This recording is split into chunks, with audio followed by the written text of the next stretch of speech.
Alrighty here, ladies and gentlemen. It is your favorite Dark Sorcerer, Michael Hyson. Welcome to the channel. And tonight, I'd like to finish up the four-part series on defining witchcraft. Okay. And we've already covered witchcraft, necromancy, divination, and now we're going to be covering a very good topic that a lot of practitioners out there and those of the neophyte acolyte status all the way up to adepts and experienced practitioners want to hear about, and that is possession. Okay. Hey, Shelly333, what's going on? Welcome to the channel. So anyways, where should we begin? Well, first of all, possession has been known in cultures worldwide, not just in religious circles. Possessions have been associated with shape-shifting into spiritual beings, such as lycanthropes, the spiritual conjuration of zombie-type animal states within a state of possession, where an animal possesses a human, and the likes. Not just going back and forth as a shifter. No, not just that. There's also other kinds of possession, which we're going to discuss here. So, such as demonic possession, spiritual possession, okay, and a lot more. So let's break it down. Let's define possession, okay? Possession. How do we define it? Well, there are four categories that most experienced professionals can categorize, okay? The first is infestation. Now, what is the infestation of possession? Seeking the Serpent 6. How you doing? Welcome to the channel. Infestation of a spirit or soul in a state of possession is where the spirit or a outside force is invited in. Okay? It is where a being either is invited in through invocation and evocation, such as a ritual ceremony being done where you're invoking or evoking a spirit, depending if you're doing it from the altar or into yourself. Okay, and there's a difference between those. Or if a hostile spirit starts gaining control of your body. Okay, the infestation is where a spirit is invited or has an opportunity to infest you. Okay, it's a state of corruption at this point.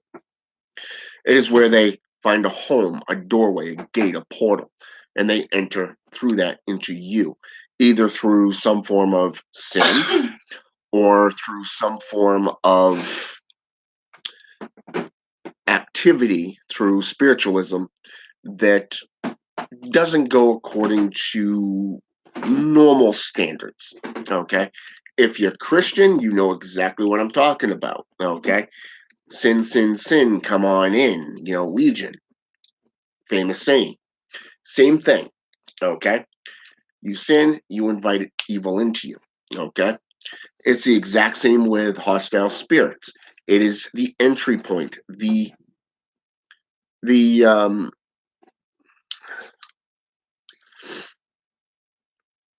point of entry of where they have the opportunity to enter you. All right. Now, the next stage is the manifestation. Okay. Now, the manifestation is where they begin to show themselves within your lifestyle. Okay. Within your own mind. A lot of psychologists would view this as MPD. Okay. Now, what is MPD? MPD is multiple personality disorder. Okay, it's where you have splinter cells in your own mind. Now, most cases of this stage really does fall underneath the medical perception, okay, the view of medical standpoints.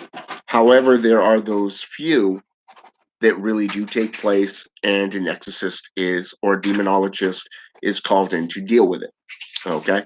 Or it's a voluntary aspect of bringing them forth through invocation and evocation, like I said earlier, okay? Now, here, this being starts, the hostile presence or the presence that you invited into you begins to show itself through certain characteristics. Your behavior changes, your eyes become darker, perhaps even red, depending on the hierarchy membership of that spirit. Okay. Now, some things may differ, such as actions. Okay, things, knowing things, whispering things in your ear while you're doing things like your job or say socializing. In this state, this is where the manifestation begins to influence you. Okay, you. All right. Now, the manifestation is that part of the spirit and the occurrence where it begins to influence your thoughts, your actions. Your Think of it as those of you who are eligible to drink. Okay, the best way I can describe it is when you drink so much that it's like you have no sense of right or wrong. You're completely relaxed, subdued. There's nothing hindering you on a moral compass perception. Okay, this is that state. Okay, they're beginning to influence you on that state, on that level, and what it is they are preparing you for something. It's either they're trying to tear you down to go to the next step, or they're working with you depending on how that spirit was brought into you. Okay, now the third level is known as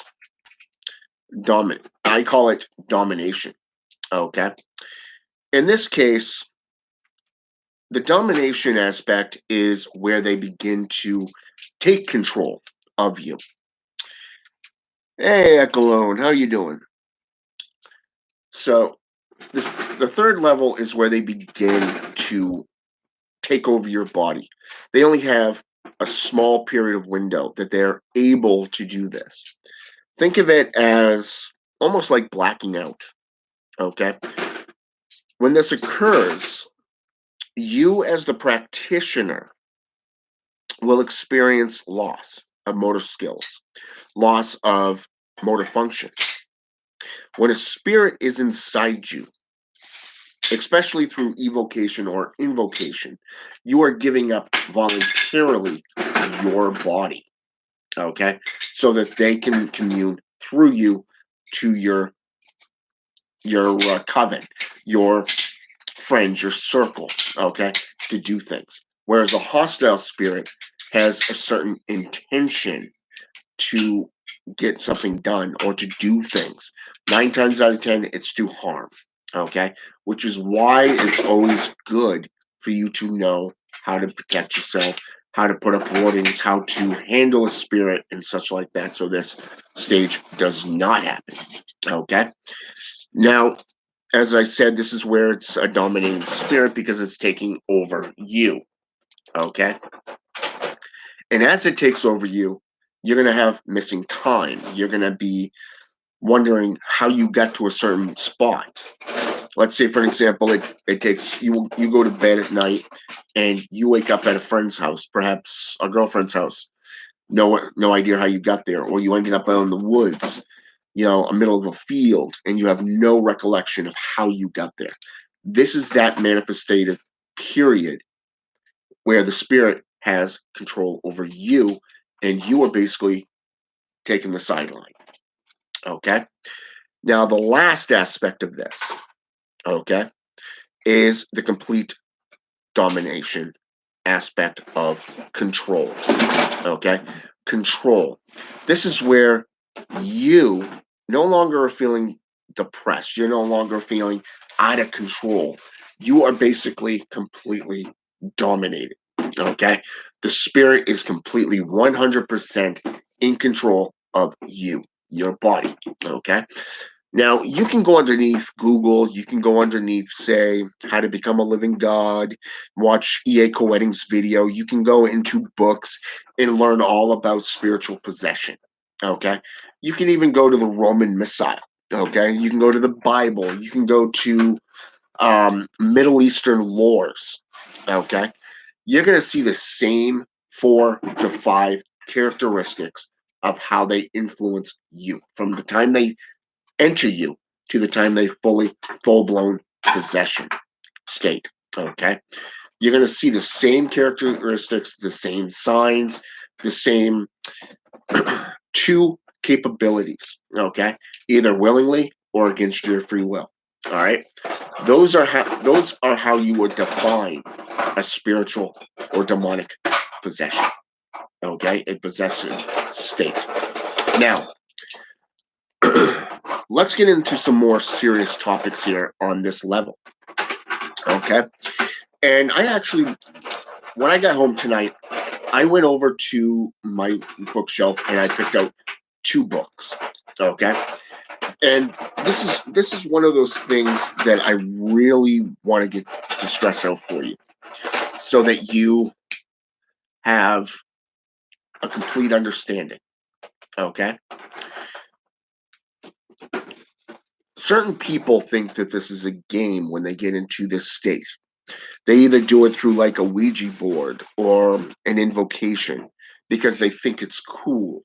But in reality, they have no defensive skills. They haven't learned how to control or manifest the spirit. So they think it's a game and they do things like a Ouija board. Okay. A Mother Teresa type by the name of G.P. Haggard. Okay. She's a nun. Okay. A nun. Mechanics of Demonology. Very, very good book, I might add. Has everything from numerology to sigils, signs, history. And yes, even topics such as the cup or chalice, the swords, the zodiacs, and spiritual, the astrology aspects. Okay. And there's things like Bophemet in there. Okay. There are things such as the Mano Canuto, okay, otherwise known as this, okay? And yes, that is what it looks like, okay? To yes, even the inverted cross, seal of Lucifer, more modern day version, to the hand gestures, even the Necronomicon gate, the pentagram, pentacle, the different spellings of that. You've got even the Unity Cross. You have the swastika. The Order of the 9 Angles is in here as well. Now, what's ironic is that this is more of a modern day book. Okay? Their knowledge only goes back about 150 years. 150 years. Think about it. I want you to think about that next time you pick up a book. Okay? Not all books are written by occultists. A lot of times, books are written by the right-wing fascists, namely the JCI. Okay? And their purpose is to persuade you to their way of thought. We've seen this throughout history, specifically the ancient Gaelic systems of Druidism, or that of Slavic and Scandinavian witchcraft, paganism, the European Church, the Knights of Templar, We've seen the same strategy throughout history. People change. Well, technically, it's the other way around. The world changes, but people stay the same. Okay? And they don't learn from history. A lot of what's in this book goes back about 150 years. But right up front, this Christian, this Catholic woman, goes into a deep, detailed experience of hers when she was in college. Okay? College. She and a bunch of friends get together in a dorm room. In a, well, not a dorm room, it's more of a sorority type setting. And they were messing with a Ouija board. And guess what?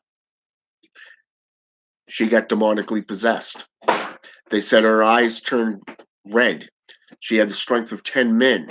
And she had no recollection of how she went from around that Ouija board to how she ended up out front. Out on the porch. This is the third manifestation of a demonic possession. A state of demonic possession. You have practitioners out there that do this purposely. Okay? You have people such as myself who loves the dark arts. This is everything from chiromancy to spiritual conjuration and rejuvenation, demonic summonings. Okay? These are things that I like doing. Why? Because I like communing with them. To learn from the spiritual and demonic worlds. To better myself and my standing. To learn things that nobody else is willing to teach you. Okay? In fact, not many people out there are actual sorcerers. Either in training, as adepts, or even experts. Okay? Experts are very, very few in number. Those who are not looking for fame and fortune, those who are not looking to profit out of any situation. People forget that even in the Bible, we see where King Saul went to the witch of Endor, who was a spiritual summoner, a conjurer, a witch. We know that Nicodemus, a scryer, a diviner, and this is the New Testament, by the way, went to Jesus Christ himself. But guess what? Throughout history and throughout the regions of the world, such as Africa, Greek, European, Scandinavian, Germanic, we see where people would bring furs and fish to shamans and practitioners in exchange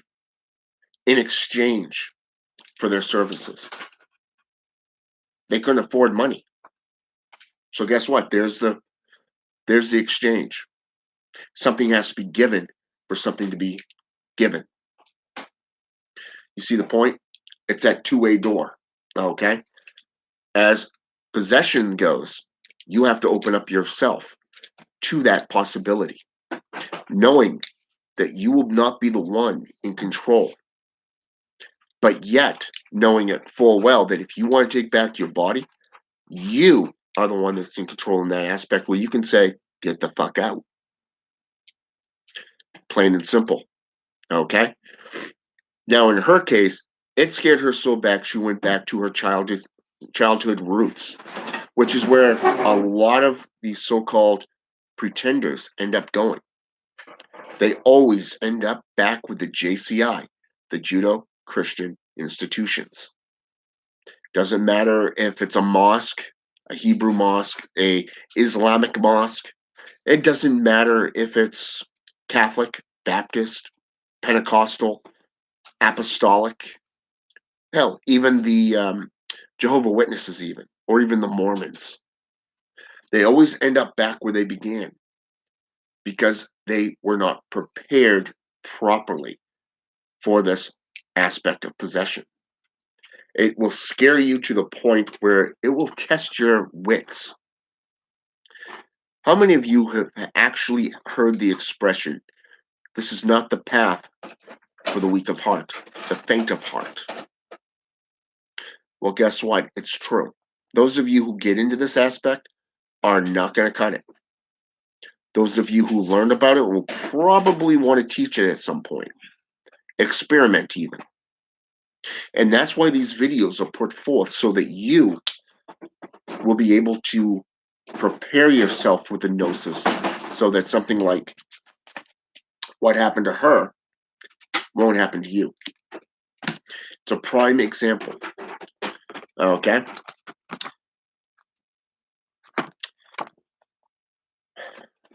And I grabbed the wrong book.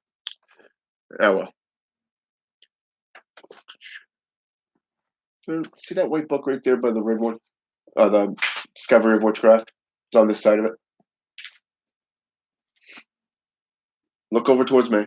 There you go. Yep, that one. That's the one. Okay. Thank you. All right. Now, this next book is called Demonic Possession, Understanding the Phenomena of Evil Possession of the Human Body, by Maximilian School de Very. Okay. Probably butchered the person's name, but yeah, I just don't care. But anyways, my point is this. You remember what I said at the beginning of this video when I said that there are those with MPD, okay? Now, you look at the Catholic Church when they send out an exorcist. Before they send out an exorcist, they always send out an investigator, okay? They will always send out an investigator, and this is why. With all the talk and all the hype over the last 30 to 40 years about more and more demonic possessions being taken place, where evil spirits are being driven out by exorcists like Bob Larson, this is a lie. This is a facade, a farce. And this is why. What they don't reveal to the public is this. 9 out of 10 cases are psychological, either through multiple personalities, schizophrenic, or even delusions of grandeur. Okay? Some are even narcotic related. Okay? People who want to make a name for themselves. And we've seen this in several videos on YouTube of possession. Things that most people would not be willing to do. Okay? But those not of the right mind would be willing to shove a needle through their cheeks. But those who do not know what to look for, well, guess what? This is actually an actual practice in a lot of third world countries, where they do shove needles and spikes through their own cheeks, especially that of India, okay? The Amazons, okay? Even in Africa, such as Congo, Palo Monte, Palo Mayambi, Quimbanda, Umbanda. These are 3 right there. Palo Mayambi, Quimbanda, and Umbanda are 3 of the most bloodiest groups out there of spirituality, their practices, especially in the old ways. You look at voodoo, specifically that of Haitian voodoo.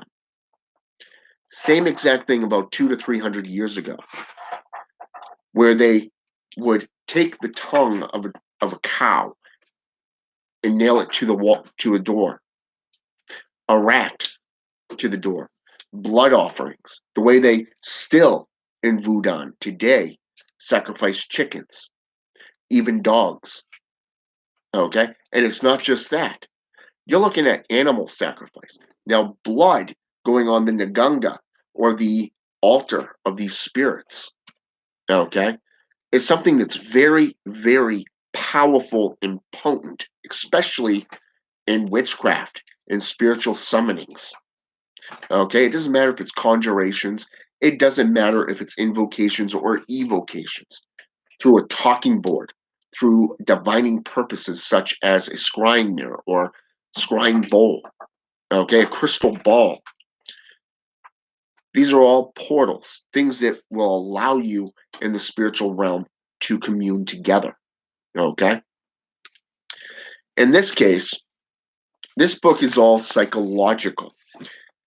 One of the things that I liked about this book, this one here, because I like being a psychological kind of guy, okay? A practitioner of knowledge, a teacher of knowledge, okay?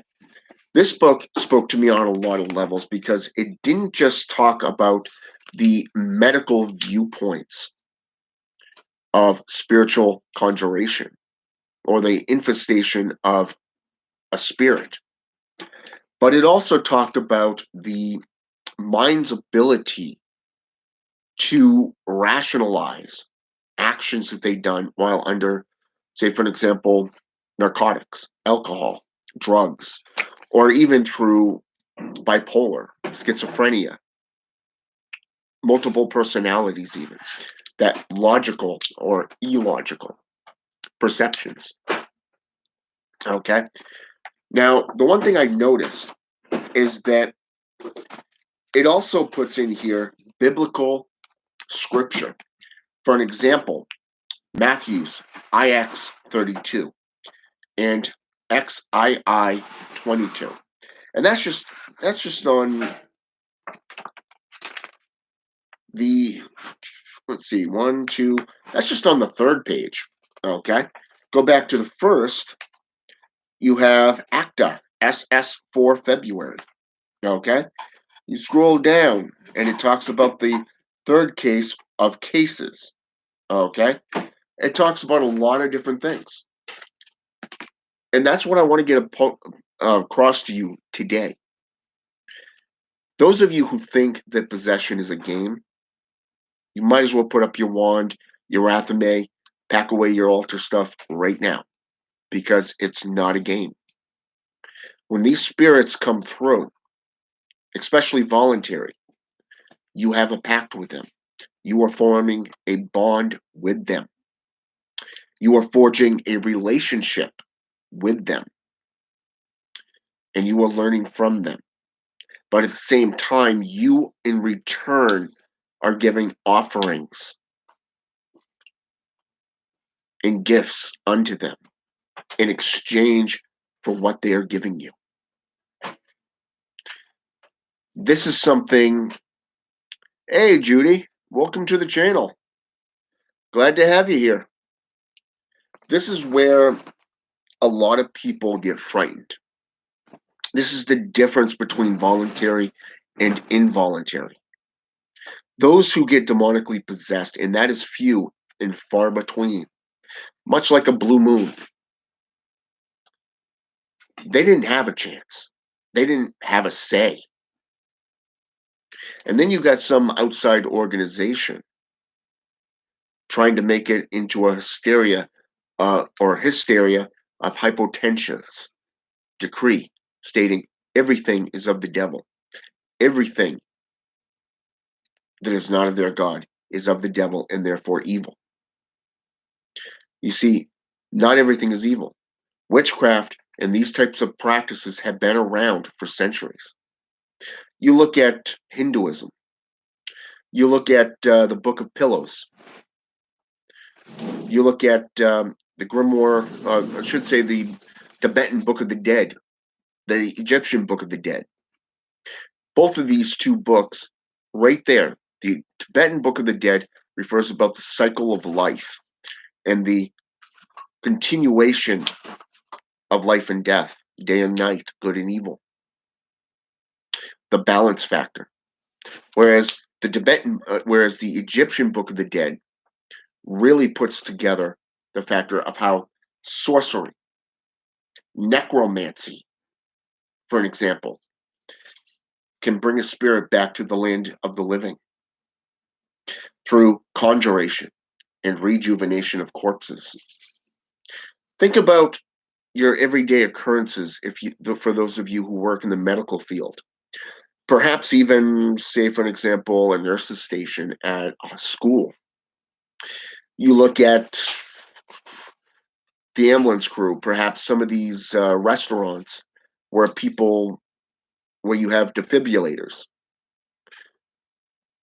Did you ever stop to think of how they gotten that technology? Go back 300 years. They're experimenting with frigid water, electrocution. Yeah, 200 to 300 years of experimentation just in the medical field alone of how to bring the dead back to life, like shooting adrenaline straight into the heart to stabilize it. Interesting, isn't it? And yet, necromancy is the number one most feared practice out of the 7 forbidden arts. Imagine that. And yet, they use skulls, they use bones and corpses. And that's just the Greek definition of possession, of bodies, of animals, of people, of objects. You see, all of this falls underneath this one category of possession or possessive states. You can literally attach a spirit to an object, even to a residence, and they are there to haunt that residence or that object. Think of it as an accursed object. Same exact thing. You look at the die box, okay? The DYBBUK box. Die box.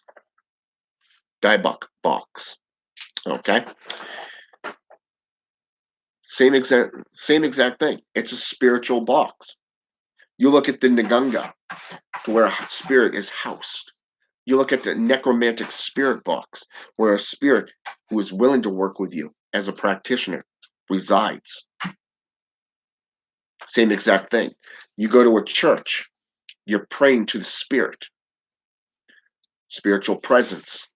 Is that not a possession? When you end up speaking in tongues, is that not possession? Think about it. This is coming from the spiritual nature, either the celestial, spiritual, or demonic aspects, depending on who you pray to. In cursing and hexing, you can use somebody who's dying.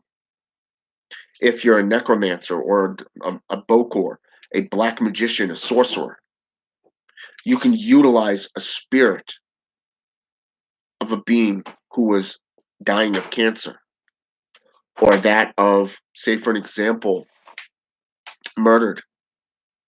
You can go around, you can buy that person's soul from the family, and you can put it on somebody that is your enemy. Ironic how that plays into effect, isn't it? A state of spiritual possession, so that they will die in the same manner. What if I told you that there are many classifications of demonic or angelic possessions? Look at John Dee and Edward Kelly, the Enochian system of magic. Go into the Grand Grimoire, Red Dragon. You're going to find a detailed method of invoking demonic spirits. But keep in mind, this book was actually written by Christians. Not joking.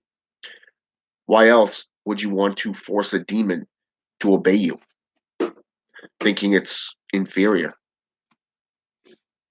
Okay? It's that mind state, again, psychological. But here's the kicker. Grand Grimoire, the book I originally picked up. Didn't realize I didn't pick up the other one. But then you go into the book, The Magus by Francis Barrett. Okay? You look at his interpretation of necromancy. He relates to a practitioner by the name of Eliphas Levi. a well-known occultist within the Hermetics, who did go to England. And while at England, he was trying to join a secret society. A woman dressed in black pulled him aside in a carriage, said, "You have 3 days. Here's the list. Perform that ritual. Prove yourself." And he did. He conjured a spirit that made his arm become extremely painful and weak. It scared him so bad he went home to never do those type of sorceries again. Like I said, spiritual possession, spiritual conjurations, things of spiritual hauntings, cursed items, places. These things are not for the faint of heart. Most people do not practice this stuff unless they are die-hard occultist practitioners of the arts, because they dedicate their lives to working these systems. It's not a game. It's something that could kill you. HP himself was said to have contacted the old gods through the Necronomicon. A year after he had completed all the rituals that he needed to do within his coven setting, he was found dead.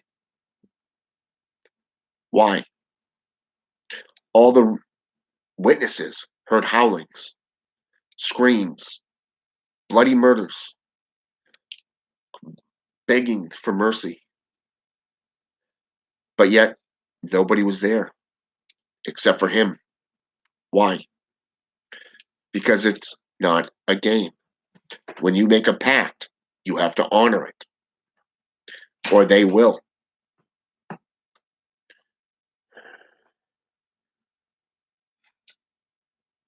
Yes, exactly. The Heptameron is another one that does that. The Black Raven, even, otherwise known as the Threefold Coercion of Hell by Dr. Faust. Now, if you want a good one, custom made in sense, go with the Red Book of Appin. Okay? It's unique in all its ways, calls upon certain gods, and has a unique twist on their spiritual summonings.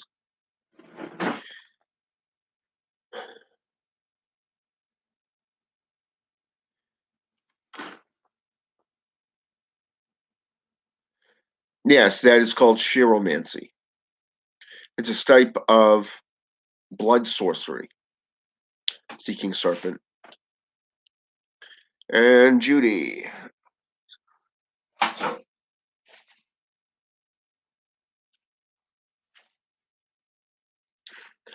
Yeah, those who have actually lived in houses, one of two things happen.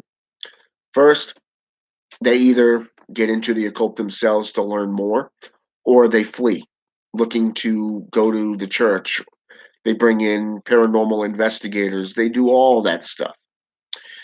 And it always ends up the same until they realize you got to clean out the house. You got to find the source. Yeah, it is. It is kind of cool.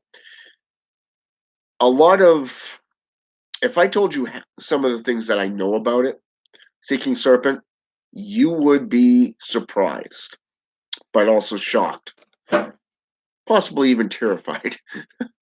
Especially some of the practices that they actually do in that area. Now, not every practice, not every religion does some form of spiritual possession. Now, if we go to let's go with the Bible for an example. The book of Acts, chapter 1, verses 1 through 4. This is the day of Pentecost, okay, where the Spirit of their God fell upon them, and everybody spoke the same language, okay? Spiritual possession. You look at the blind man. You look at, not the blind man, but you look at the possessed man. with multiple demons, and that demon's name was Legion.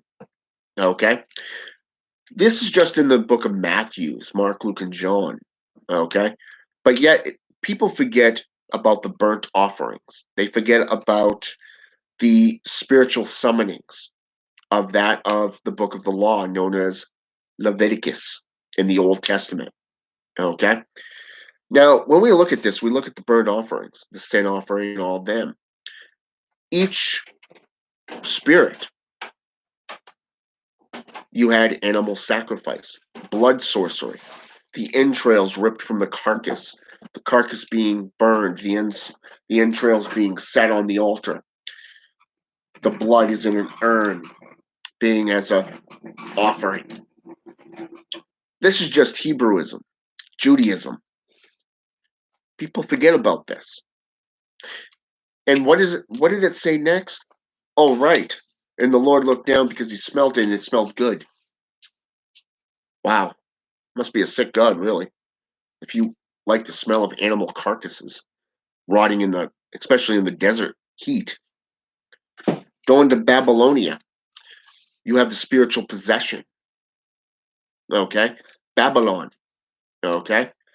When Daniel and his friends were put into the furnace, everybody was surprised when they opened up the door and they saw not 3 people, but 4.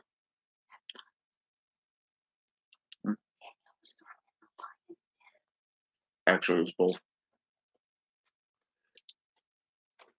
Read it again. Sorry, I'm talking to my son's mom at the same time here. But anyways, he was thrown. His friends were thrown in the furnace, but yet an angel was right there, protecting them from the flames. Another story in the book of Daniel is the fact that Daniel and his friends were tossed into the den of lions, which she was just talking about. Shadrach, Meshach, and Abednego were thrown in a fiery furnace. Hmm? I know my Bible. So you see, and yet the lions did not eat them because the angel was there. That's spiritual possession. They were protected by that spirit. Okay? Again, spiritual possession. Let's go back even further. Okay? We can go into numerous books. From that of, say, the burning bush. Isn't the bush being taken over by a spirit? The burning bush? God speaking through that burning bush? Same exact thing. That's the book of Exodus. But yet, we can go back even further. And you're going to see the exact same thing. Genesis chapter 2. Chapter 3. Hell, you can even go into chapter 1 and see it. Verse 27 and 28, 16 and 17. And I believe I want to say it's 22, if I remember correctly. So it's like 16 to the end of the chapter in chapter 3. If I remember correctly, where Adam was put to sleep and God removed his rib and made woman. Okay? That's a state of spiritual suppression. Okay? He put him to sleep so that he could remove that rib, which was actually right here. Okay? By the sternum. Now, here's the kicker. You go back into chapter 2, you're going to see of the book of Genesis, and you're going to see the spirit of man and female go back into being made manifest into corporeal form. Go back into chapter 1, around verse 27. It's either 26 or 27, depending on the translation of the Bible. And you're going to see the same thing where he creates man and woman in the spirit. Okay? A type of spiritualism, type of spiritual possession. Okay? Every single religion and philosophy worldwide has some form of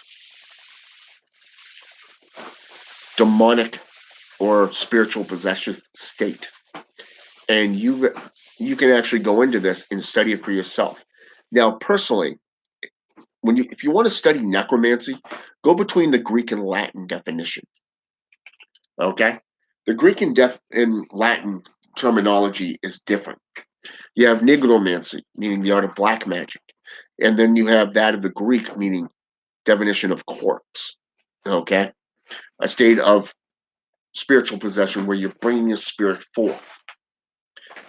But yet, if you go into the Egyptian Book of the Dead or that of the Tibetan Book of the Dead, you go into the Book of Pillows, okay, which is a Japanese, by the way, incredible book, I might add. You have a lot of different books, and you consider the three main types of path workings that mastered this type of spiritualism was the Thurgic, the Hermetic, and the path of the hermit. Okay. And it is very, very interesting to see how they commute. I mean, you consider in biblical, you can go into the earliest Bible, which was the Vulgate, that 16th century. In Mesopotamia, you got the epic legend of the Gilgamesh. And Egyptian, you also have the Remes. How do they pronounce that? The Ramesside. It's like Ramesside dream book. And then you have Greek, the Monomantica. Okay. But then in medieval times, especially in dream magic, which again brings you right back into the psychological aspects, you've also got that of Azteca, Astika, the Lingua Panama, okay? The Arabic, the great book of interpretations of dreams, okay? European dream books. You have Japanese, like I said, the Pillow Book. And then you have in Mexico, this is where you actually start getting into herbalism, which is a fascinating study in itself, especially with a state to help you, how should I say this, go from your conscious to your subconscious. Okay. And they utilize the Kelia Zekatuchi Chichi. I'm not even sure how to pronounce it. It's one of those big words. It's like Calea, which is the first word, and then the second word is Zacachichi.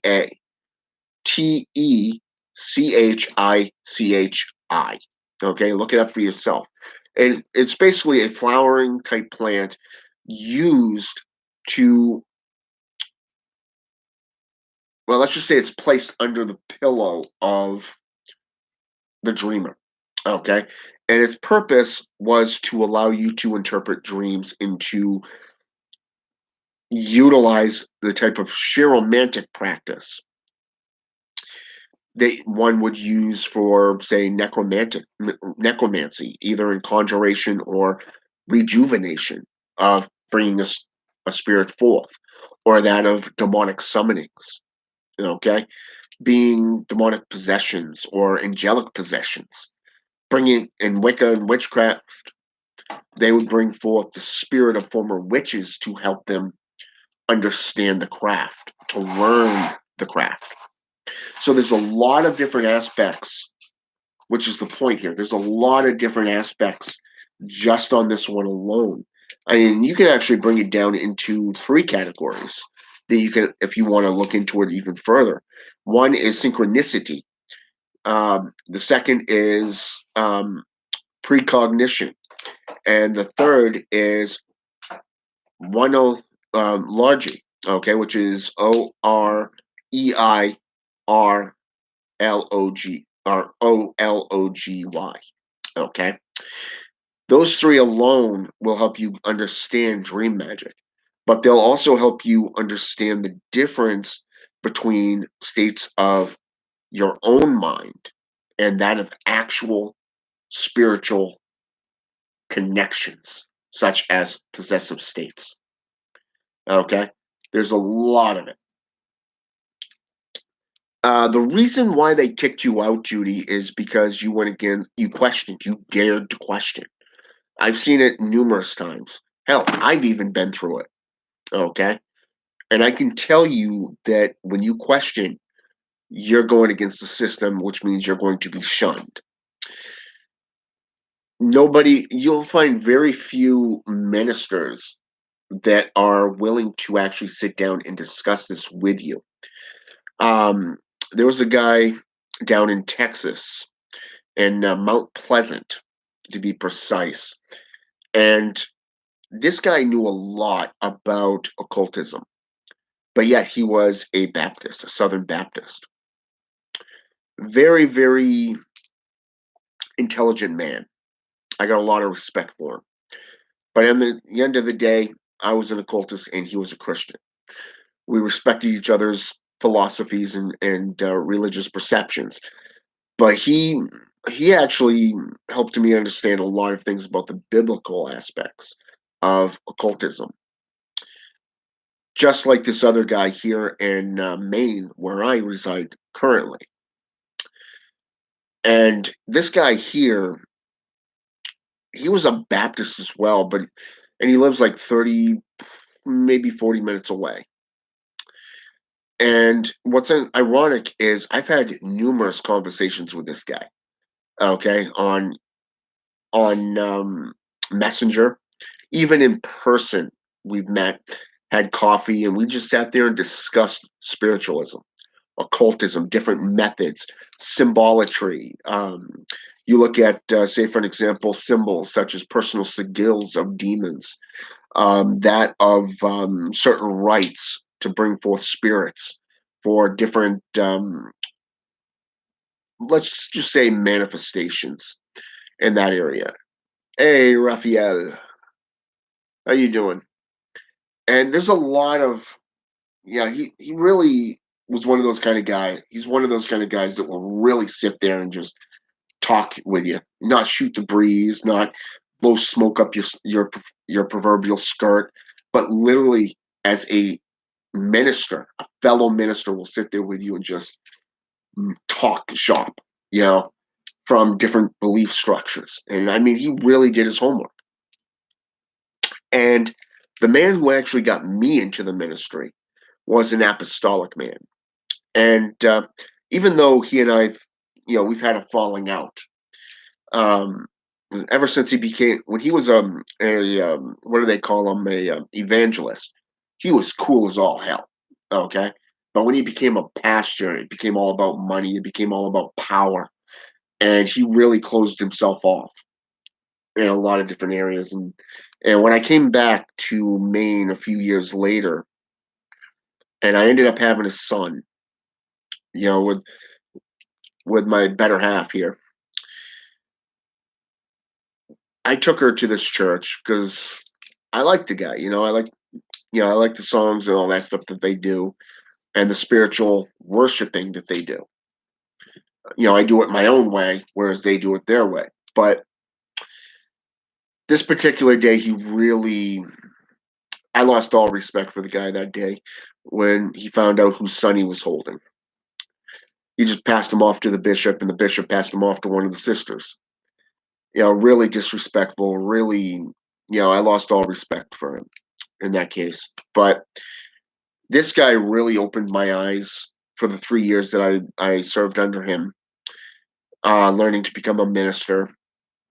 And what was interesting was through this time, I did a lot of research into different things for him. And a lot of the research that I did for him, he ended up using in his sermons. He never did his own sermons. I did them for him. And the funny thing is that it went even further than that. When he started doing courses, he utilized all the scriptures on finances that I put forth for him. And yet he never gave one bit of credibility, not one bit of ownership to who gave it to him. But I never sat there and go, well, I'm the one that did that. Because even though I gave him everything he asked for, he still had that way about him where he ended up showing me something new. Okay.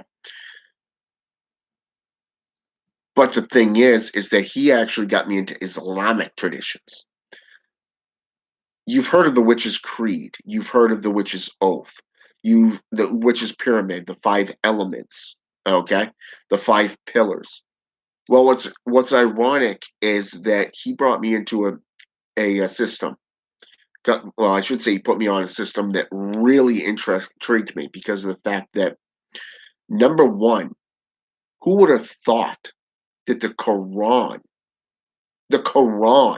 okay, really discussed the five elements. Not the elements, but the pillars by name. Okay? The pillars of mastery of witchcraft. Freaking blew my mind. This was a decade ago, by the way. Okay? Just about a decade ago. Freaking blew my mind.